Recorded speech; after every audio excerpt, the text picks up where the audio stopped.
Hello student. Today we are going to discuss about the importances of microorganism. यानी देखा जाए तो microbes जो है वो हमारे फ्रेंड के जैसे होते हैं, यानी वो हमारे लिए काफ़ी ज़्यादा हेल्पफुल होते हैं। बहुत सारी चीज़ों में हम लोग इसका यूज करते हैं। तो ऐसे अगर देखा जाए तो माइक्रोऑर्गेनिज्म की अगर बात करते हैं तो ये दोनों तरह का हो सकता है, यानी कि यूजफुल भी और हार्मफुल भी। अगर हम बात करते हैं सबसे पहले यहाँ पे हम बात करेंगे यूजफुल का, यानी कि इम्पोर्टेंसेस ऑफ माइक्रोऑर्गेनिज्म का। तो देखा है तो ये हमारे डेली लाइफ में जो भी हम लोग एवरीडे लाइफ में यूज करते हैं बहुत सारे प्रोडक्ट वगैरह, उन सब में माइक्रोऑर्गेनिज्म का एक इम्पॉर्टेंट रोल होता है।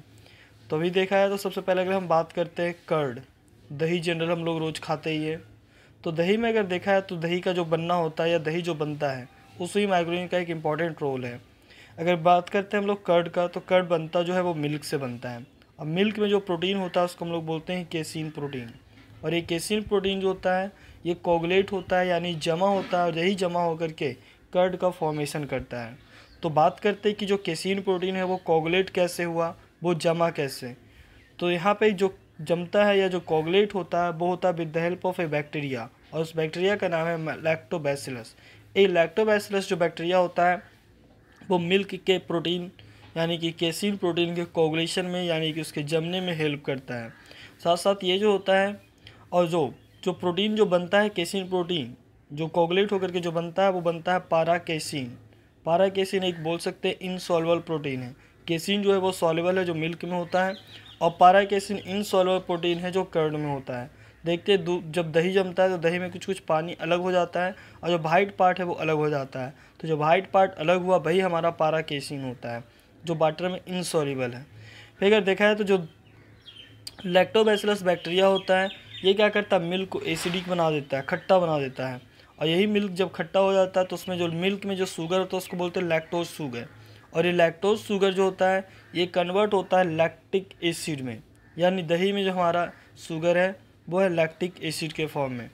तो इस तरीके से दूध से दही बनना जो होता है वो with the help of bacteria, और वो बैक्टीरिया का नाम है लैक्टोबैसिलस। तो यहाँ पे देख रहे हैं हम लोग बैक्टीरिया का एक इम्पॉर्टेंट यूज आ रहा है। फिर अगर देखा है हम लोग बात करते हैं कुछ अल्कोहल वगैरह जो बनता है, यानी जो फर्मेंटेशन। तो यहाँ पे फर्मेंटेशन में भी माइक्रोऑर्गेनिज्म का इंपॉर्टेंट रोल होता है। इसमें मेनली जो रोल होता है वो होता है ईस्ट का। तो देखा जाए फर्मेंटेशन की अगर बात करते हैं तो फर्मेंटेशन क्या है, the process in which sugar is converted into alcohol. जिस प्रोसेस से शुगर जो होता है वो अल्कोहल में कन्वर्ट हो जाता है या एसिड में कन्वर्ट हो जाता है, तो उस प्रोसेस को हम लोग बोलते हैं फर्मेंटेशन। और इस प्रोसेस के लिए मेनली रिस्पॉन्सिबल जो माइक्रोनी है वो हमारा ईस्ट होता है। उसके अलावा भी कुछ और फंगी वगैरह बैक्टीरिया वगैरह का यूज कर सकते हैं, लेकिन मेनली फर्मेंटेशन के लिए जो यूज होता है वो होता है ईस्ट। अब लोग बात करते हैं कुछ जो ब्रेड वगैरह या जो बेकरी इंडस्ट्री में जो ब्रेड हो गया, डोसा हो गया, इडली हो गया, या केक वगैरह जो बनता है, तो उन सब के लिए भी देखा है तो वहाँ पे इम्पॉर्टेंट यूज जो है वो है ईस्ट का। ईस्ट एक माइक्रोनी है जो फंगी से बिलोंग करता है। तो इन सब को बनाने के लिए ईस्ट का यूज किया जाता है, ईस्ट या ईस्ट पाउडर जो बोल सकते हैं। तो इससे जो ब्रेड वगैरह है, डोसा इडली है, तो ये सब फ्लफ़ी हो जाता है, यानी हल्का हो जाता है। बीच बीच में कार्बन डाइऑक्साइड की वजह से वहाँ पे छेद हो जाते हैं, तो इसके कारण ये फ्लफ़ी हो जाता है। फिर हम बात करते हैं मेकिंग ऑफ अल्कोहलिक बेवरेज का, यानी जो भी वाइन हो गया, विस्की हो गया, या फिर बोल सकते हैं बियर वगैरह। तो इन सब जो बनाने के लिए जो यूज किया जाता है वहाँ भी ईस्ट का यूज होता है। यानी जो ब्रेवरी इंडस्ट्री है वहाँ पे वाइन्स वगैरह बनाने के लिए हम लोग ईस्ट का यूज करते हैं। फर्मेंटेशन का प्रोसेस होता है यहाँ पे। तो यहाँ पे देखा है तो जो ईस्ट होता है वो क्या करता है, शुगर जो होता है, जो वहाँ पे जो भी ग्रेन्स वगैरह या जो भी है या फ्रूट्स वगैरह उसमें जो शुगर होता है इसको ये ईस्ट कन्वर्ट कर देता है अल्कोहल में। और जब अल्कोहल में कन्वर्ट हो गया तो ये फाइनली अब बोल सकते हैं कि जो ब्रेवरीज इंडस्ट्री है वहाँ पे अब यूज किया जा सकता है। फिर अगर बात करते हैं तो यहाँ पे कुछ इसका मेडिसिनल यूजेज है। मेडिसिन्स में भी हम लोग बोल सकते हैं माइक्रोनी का बहुत सारा यूज करते हैं। जैसे अगर बात करते हैं सबसे पहले हम लोग एंटीबायोटिक्स का। एंटीबायोटिक्स क्या है तो उसको सिंपली डिफाइन कर सकते हैं, the chemical substances which kills or stops the growth of microorganism. कोई भी केमिकल सब्सटेंस जो माइक्रोनी के को या तो मार देता है, किल कर देता है, या फिर उसके ग्रोथ को स्टॉप कर देता है, तो उस टाइप के मेडिसिन को या उस टाइप के केमिकल्स को हम लोग एंटीबायोटिक्स बोलते हैं।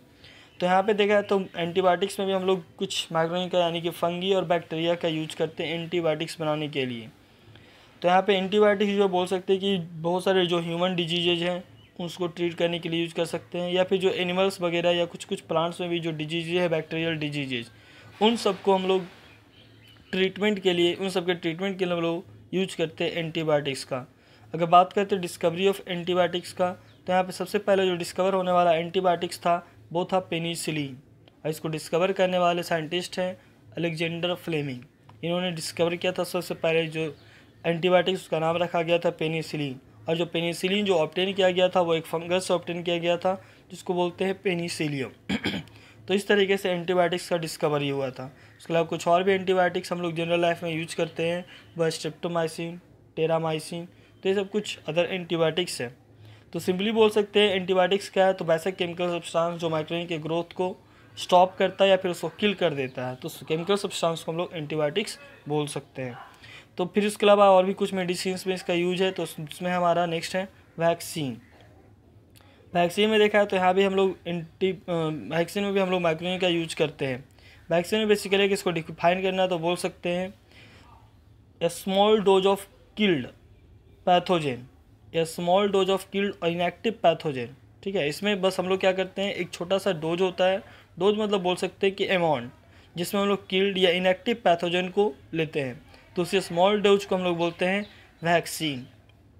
और ये जो वैक्सीन लेने का प्रोसेस है तो उसको हम ओरली यानी मौत के थ्रू ले सकते हैं, या थ्रू इंजेक्शन यानी इंजेक्शन के फॉर्म में। तो इसको अगर वैक्सीन देखा है तो वैक्सीन भी हमारे लिए बहुत ही इंपॉर्टेंट रोल प्ले करता है। जो बहुत सारे फैटल डिजीज जो है यानी जो जानलेवा डिजीज वगैरह, उसके लिए हम लोग वैक्सीन बना चुके हैं, और वैक्सीन के हेल्प से हम लोग बच सकते हैं। देखा है तो वैक्सीन में अगर देखा है तो हम लोग क्या करते हैं कि वैक्सीन जो है इसमें हम लोग डेड या फिर जो किल्ड या फिर बोल सकते हैं जो इनएक्टिव पैथोजन उसको हम लोग बॉडी के अंदर ट्रांसफ़र करते हैं। तो जो किल्ड या इनएक्टिव पैथोजन है तो उसको हम लोग बोलते हैं एंटीजन। यही एंटीजन जो होता है हमारे बॉडी में जाता है, और जैसे ही एंटीजन हमारे बॉडी में गया तो हमारा बॉडी जो होता है उसको ख़त्म करने के लिए या फिर उसको बर्बाद डिस्ट्रॉय करने के लिए क्या करता है, ये प्रोड्यूस करता है कुछ प्रोटीन, और उस प्रोटीन को हम लोग बोलते हैं एंटीबॉडीज। तो एंटीजन हमारे बॉडी में जाता है in the form of pathogen, और उसको किल करने के लिए हमारे पास जो बनता है केमिकल या जो भी उसको किल करने के लिए जो प्रोटीन बनता है उसको हम लोग बोलते हैं एंटीबॉडीज। तो एंटीबॉडीज़ को डिस्ट्रॉय कर देता है। तो इस तरीके से जो एंटीबॉडी बन गया वो हमारे बॉडी में एज इट इज वो रह जाता है, और फिर इन फ्यूचर अगर मान लिया जाए वही पैथोजन अगर एक्टिव फॉर्म में या लिविंग फॉर्म में हमारे बॉडी में जाता है तो जो बना हुआ एंटीबॉडीज है उसको डिस्ट्रॉय कर देगा, टाइम नहीं लगाएगा। फिर अगर देखा है वैक्सीन को अगर डिफाइन करना तो यहाँ भी बोल सकते हैं कि vaccines are the weakened or dead germ, vaccines are the killed weakened or dead germs introduced into the body. Vaccine क्या है कि यहाँ पे या तो उसको वीकेंड यानी इनएक्टिव कर दिया गया है या फिर उसको मार दिया गया है यानी डेड, और उसी को हम लोग बॉडी में इंट्रोड्यूस कर रहे हैं। तो ये जो होता है उसी को क्या बोल सकते हैं, वैक्सीन। अगर देखा है वैक्सीन को हम लोग बात करते हैं इसको कैसे हमारे बॉडी में ले आ सकता है, तो इसको हम लोग इंट्रोड्यूस कर सकते हैं बाय इंजेक्टिंग और बाय सॉलोइंग यानी मौत के थ्रू या बाय इंजेक्शन। एक किसी भी हेल्दी पर्सन इसको हम इंट्रोड्यूस कर सकते हैं, और जैसे वो हेल्दी पर्सन में जाएगा तो वहाँ पे वो एंटीबॉडी प्रोड्यूस करेगा, और यही एंटीबॉडी जो होगा वो पैथोजन को यानी जो लिविंग फॉर्म है जो बोल सकते हैं कि जो माइक्रो आ रहा है उसको ये डिस्ट्रॉय या किल कर देगा, और ये एज इट इज हमारे बॉडी में रह जाता है फॉर फ्यूचर पर्पस। फिर अगर देखा है कि हम इस तरीके से बात करते हैं तो हमारे बॉडी में एक तरह से इम्यूनिटी डेवलप करता है। वैक्सीन जो होता है हमारे बॉडी में एक इम्यूनिटी डेवलप करता है, इम्यून सिस्टम को डेवलप करता है, तो इसको हम लोग बोल सकते हैं वैक्सीनेशन या फिर इम्यूनाइजेशन। तो वैक्सीन लेने का जो प्रोसेस होता है उसको हम लोग वैक्सीनेशन या फिर इम्यूनाइजेशन बोल सकते हैं। अगर बात करते हैं वैक्सीन की डिस्कवरी का, तो इसको डिस्कवर करने वाले साइंटिस्ट हैं एडवर्ड जेनर। सबसे पहले जो डिस्कवर हुआ था वैक्सीन का वो हुआ था एडवर्ड जेनर के द्वारा, और इन्होंने सबसे पहले जो वैक्सीन डिस्कवर किया था वो स्मॉल पॉक्स के अगेंस्ट में था। तो इस तरीके से वैक्सीन का डिस्कवरी हुआ था। फिर अगर हम बात करते हैं कुछ और ही वैक्सीन्स अभी अवेलेबल है, जैसे ट्यूबरक्लोसिस के लिए, डिप्थीरिया के लिए, हेपेटाइटिस के लिए और पोलियो वगैरह के लिए। फिर अगर हम बात करते हैं कुछ और भी मेडिसिनल यूजेज में, तो यहाँ पे हमारा ईस्ट या बैक्टीरिया का यूज किया जा सकता है कुछ ऐसे विटामिन्स वगैरह को बनाने के लिए या कुछ हार्मोन्स वगैरह को बनाने के लिए जो कि हमारे बॉडी में रिक्वायर्ड होता है, या फिर हमारा बॉडी उसको प्रोड्यूस नहीं कर सकता है, जिसके कारण हमारे बॉडी में कुछ डिजॉर्डर्स यानी डिजीज़ वगैरह हो सकते हैं।